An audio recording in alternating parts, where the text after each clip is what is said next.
Hello everyone. সকালবেলায় সেদিন স্কুলে যাচ্ছিলাম মেয়েকে নিয়ে। নর্মালি আমি এই রাস্তাটা ব্যবহার করি না, বাট সেদিন কেন যেন এই রাস্তা দিয়ে যাই। আর দেখেন কি সুন্দর করে পতাকা দিয়ে সাজিয়ে রেখেছে, কি সুন্দর আর্ট করেছে। এখানে মনে হয় সব দেশের পতাকাই মোটামুটি তারা লাগিয়েছে। আর অনেক সুন্দর করে দেয়ালগুলোকে কালার করেছিল।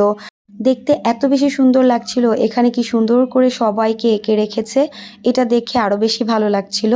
যাকগে, স্কুল শেষ করে বাসায় এসে ভাবলাম মানি প্ল্যান্টের গাছটাকে একটু সেট করি।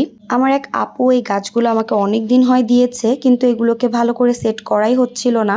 তো ভাবলাম একটু সেট করে ফেলি, কারণ এরকম আলসামি করতে থাকলে গাছগুলো পরে নষ্ট হয়ে যাবে আর আমার সেট করাই হবে না। এখানে আমি কিছু ম্যাজিক বল ভিজিয়ে রেখেছিলাম, এগুলো আমার মেয়ের। আমি ভাবলাম একটু এই জারটার মধ্যে যদি দেই, দেখতে সুন্দর লাগবে।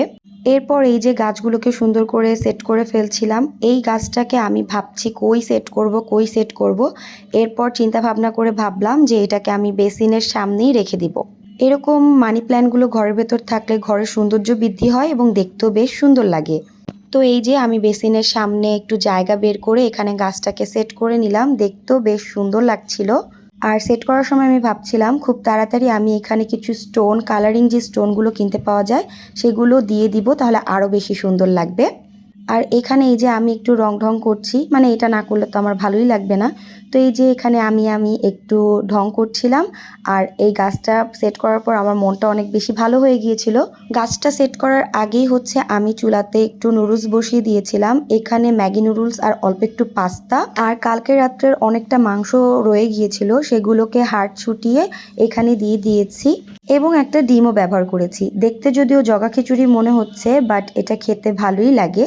স্কুল থেকে আসার পরে না আমার অন্য কিছু রান্না করে খেতে একদমই ভালো লাগে না। একদম তাড়াতাড়ি চটপট যেটা হয়ে যাবে এরকম কিছু করতেই ভালো লাগে। আর সেই জন্যই আমি এরকম ফাঁকিবাজি রান্না করেই সকালবেলায় খাই। বেশিরভাগ সময় ফাঁকিবাজি রান্না খাওয়া হয়।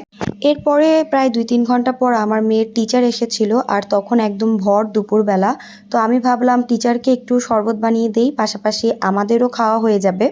এখানে আমি অল্প একটু গ্লুকোজ, চিনি আর ট্যাং ব্যবহার করেছিলাম। ট্যাংটা আসলে এই গরমে আমাদের সেভিয়ার, ট্যাং দিয়েই আমরা শরবত বানিয়ে খাই।